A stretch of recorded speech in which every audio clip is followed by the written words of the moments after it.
We've concluded at the time Mr. Brooks was shot that he did not pose an immediate threat of death or serious physical injury to the officer or officers. That was the Fulton County District Attorney during a press conference announcing the charges against the two officers involved in Rayshard Brooks' death. The Atlanta police officer Garrett Rolfe, who shot Rayshard Brooks, now faces 11 charges, including felony murder that could carry the death penalty. His partner Devin Brosnan faces 3 charges, including aggravated assault. Former Sanders National Campaign co-chair and Ohio State Senator Nina Turner joins me now with her thoughts on this and also on new legislation offered by Senator Tim Scott on police reform. She's also the host of a new podcast called Hello Somebody and a CNN contributor. Lots to talk about this morning. First of all, Hello Somebody premieres tomorrow, so just give people a little bit of a preview. Let's start there.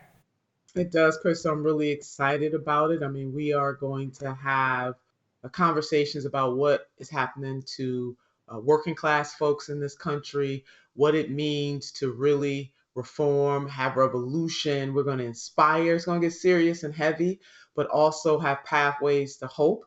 And yes, we debut tomorrow. Tomorrow is Juneteenth. As people may know, Juneteenth is a day that is celebrated throughout this country, but particularly in the great state of Texas, because formerly enslaved folks did not find out that they were free until 2 years after the Emancipation Proclamation. So tomorrow I open my show with juxtapositioning the whole notion of what freedom really means for the African American community, even all of these decades later. Well, I look forward to that, and I know the audience does as well. Let me get your reaction to these charges filed now against these two officers. Well, you know, the prosecutor made it very clear that Mr. Brooks was shot in the back, that what happened was excessive force. And so we're going to see how this plays out. It is incredible to me that the charges were levied so quickly. Not long ago, this would have taken forever to do. Mr. Brooks should not have died. That is the bottom line. And we really do need to reassess post-haste 911. This is a 911 policing in America. You know, in the good old days, the law enforcement officers would have said to Mr. Brooks, you know, let's call somebody to take you home. We'll straighten this out later, but we got your car. We're going to leave it here. Call somebody to take you home. It did not have to turn into his death, him being shot in the back. Now, make no mistake, he should not have touched their tasers. I will be the first to say that. They shouldn't have been rolling down on the ground together. I'll be the first or maybe the second person to say that. However, what he did not warrant him to end up dead. Absolutely dead and shot in the back. Shouldn't have happened. And so how law enforcement officers interact with the Black community matters, whether or not Black men and Black women, who are not even talked about as much when it comes to excessive force by police, whether or not our lives truly matter. The law enforcement officers handled that the wrong way. And Crystal, although he ran, and he did, Jesus, put a warrant out for his arrest. Right. But what you do not do is shoot this man in the back. And that's exactly what happened. And it was wrong. Right. Well, and I think there's this moment in the video for people who have watched it where he says, you know, look, I don't want to have any trouble. My sister's house is not very far. I could just walk to my sister's house. Yeah. And then from there, you know, they try to arrest him, and that's when he resists, and that's when things, you know, go haywire and he ends up getting killed. They end up killing him. I think one of the questions that this has really raised among many is if this model of policing, which ended with a man dead, if this is really the best that we can do. Or, as is being discussed in the Defund the Police movement, is there another approach that would have led to Mr. Brooks getting home ultimately safely, you know, him out of the drive-thru, and can't be sleeping in the Wendy's drive-thru, out of the drive-thru, home with his sister, home at his house, safely, if there was a different model, if there was a different approach employed here from the beginning? Yes, Crystal, you hit the nail on the head. There is a different model, a different way. The way policing works in the United States of America does not work. It doesn't mirror the whole notion of protect and serve. What those law enforcement officers could have done in that moment was meld those two things, both protect the community, even though Mr. Brooks was not an imminent threat at that moment. I mean, blocking the drive-thru at Wendy's, give me a break.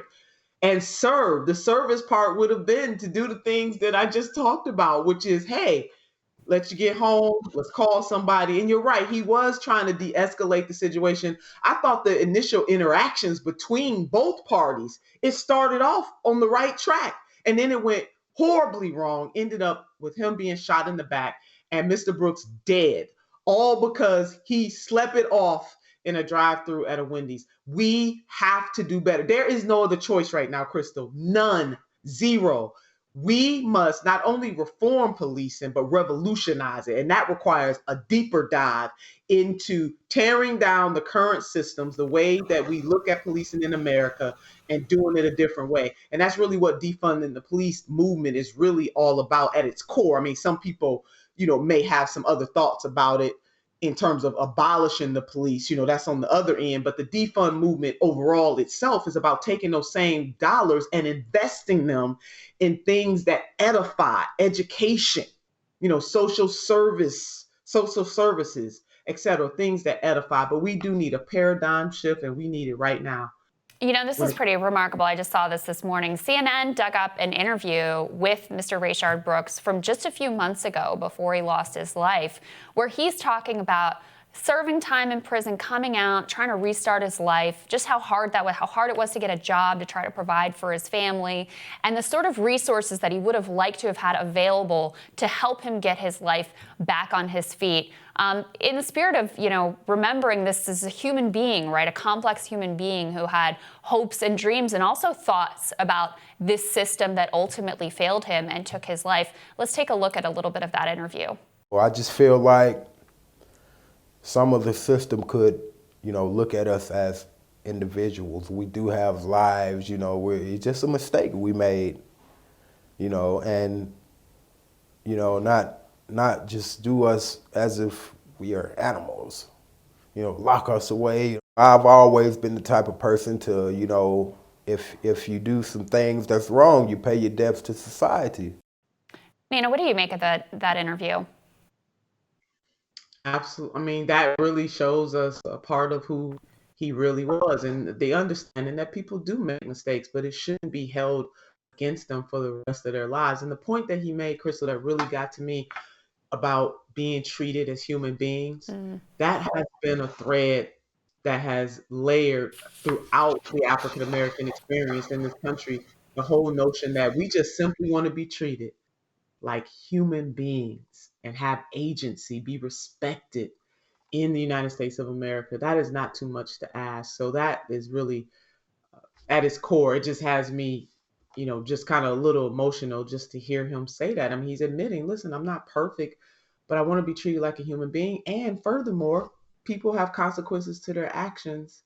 And you got to pay your debt to society. You can't get more reasonable than that. And that is the spirit that we saw in him, and that during the early encounter between him and the police officers. What happened to him should not have happened. It did not have to happen. There are plenty of videos out there right now where white men have taken law enforcement's tasers and rolled on the ground with them, and they live to tell the story. And while I have you, Nina, I also wanted to get your reaction to the latest piece of legislation that's been introduced by the Republicans in the Senate, spearheaded by Senator Tim Scott. If we can throw some of those details up on the screen. So Senator Scott wants to have more de-escalation training, also end the practice of utilizing chokeholds, although that is not mandatory and there are some limitations there. Also increased access to disciplinary records, making lynching a federal crime, and putting more body cameras on the streets. What's your reaction to this potential piece of legislation and also some of the other proposals that have been put out, what the president has suggested, Joe Biden, and also the House Democrats? Well, none of that is bad, Crystal. It's a start. It's nowhere near all that we need to totally transform the system of policing in America. And as you said about the chokeholds and some of the other elements of the senator's bill, those things are do it if you want to. We're way past do it if you want to. These criteria should be mandated across the United States of America in every single law enforcement agency, coupled with some of the things that the Democrats have put forward. Furthermore, it is vitally important that we don't get stuck with reforming the police or law enforcement agencies. Again, we need total revolution when it comes to that, the tearing down and the rebuilding. And then we also must tackle the other areas where African Americans suffer disproportionately and have done so since our existence in the United States of America. And that's social, political, economic, environmental, racial, and certainly to deal with anti-Blackness. And yes, lynching must absolutely, yeah. Unbelievable that that's the thing we're still fighting for, right? In this age. Senator Scott also, the last question for you, made some comments about his view of racism in America. Let's take a look at that. The fact that some people enjoy talking about systemic racism, the fact that some people want to define everything from a racist perspective, and we don't spend time on the definition of a word, but we spend time on the definition of the problem and the definition of the solution. When there's an overlap of 70-75% when you start, you're in the right place. So I don't know how to tell people that the nation is not racist. I'll try again. We're not a racist country. We deal with racism because there's racism in the country. What did you make of those comments? Crystal, I'm about to jump out my skin. Listen, I disagree with Brother Scott. Let's just go on. I disagree with Senator Scott on that. I don't know where he's been. Now, he has a right to his opinion, but let's back this up with facts. African Americans, Africans, and then their descendants, chattel slaves in the United States of America over 400 years when you include slavery, Jim Crow, black codes, what is happening to us right now. We ain't even got to go way back. Look at what's happening to us right now. Less money, not in everything that's good. We're on the low end, and everything that's bad, from healthcare disparities to housing to employment, we're at the top of the list. So for Senator Tim Scott to say that this is not a racist nation, I don't know where he has been. This nation was founded on racism. Let's go on and admit the truth. Lord, geez, I cannot believe the senator said that, Crystal. I just cannot believe. I mean, it's one thing. Jesus Christ, he got blinders on. Empirically, the data shows it. And people's lived experiences show it too. Hell, we needed an amendment to abolish slavery in the United States of America. Don't even get me started about the other flaws of the 13th Amendment. We needed the 14th Amendment, equal protection under the law. 15th Amendment gave black men the right to vote. Jesus, what other group of people are really amendment citizens? Senator Scott, baby, Jesus, I got to give you some books to read, baby. The professor is talking to you. Read The Fire Next Time, and then Dr. Crystal Fleming's How to Be Less Stupid About Race. We are a racist nation. We have to deconstruct our construction. We have lots of work to do. We've all been socialized to see black people as less worthy, more criminal. Crystal, Senator Scott is wrong on this. He is. I think that is made very clear by your comments. Nina Turner, always great to see you. So appreciate you. And everybody check out Hello Somebody when it comes on tomorrow. Thank you, Crystal. Next on Rising, friend of the show, Glenn Greenwald, shares how an election report that resulted in the ousting of Bolivia's president is now getting a second look and looks like it was totally wrong when Rising returns.